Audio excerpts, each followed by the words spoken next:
Sa kabila nga po ng mga anunsyo ng Pag-asa, naniniwala si Senador Amy Marcos na kinukulang pa rin sa abiso ang ahensya, kaya't maraming nasawi sa bagyong Christine.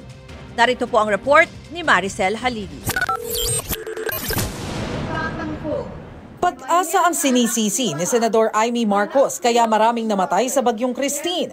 Hindi raw maayos na naabisuhan ng Pag-asa ang mga lokal na pamahalaan sa lakas ng ulang dala ng bagyo. Kung nasabihan lang daw sana agad na ilikas din agad ang mga residente. Dagdag pa ng senadora, may sapat na pondo naman pero bakit tuwing may bagyo ay kulang ang mga abiso? Nadagdagan pa nga raw ang budget ng Pag-asa para sa 2025. Kaya dapat hindi na raw maulit ang mga ganitong sitwasyon.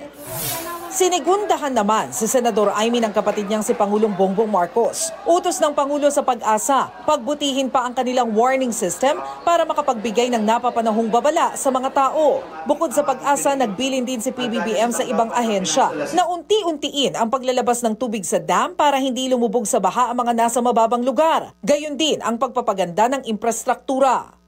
Naatasan ko na siguruhin ng DPWH na hindi lang ito matatapos sa inaasahang oras, kundi matibay at kalidad din. Sa tala ng NDRRMC, halos 150 ang nasawi sa magkasunod na bagyong Christine at Leon. Kanina, nagdeklara si PBBM ng National Day of Mourning. Nagbabalita mula sa Frontline, Maricel Halili, News 5.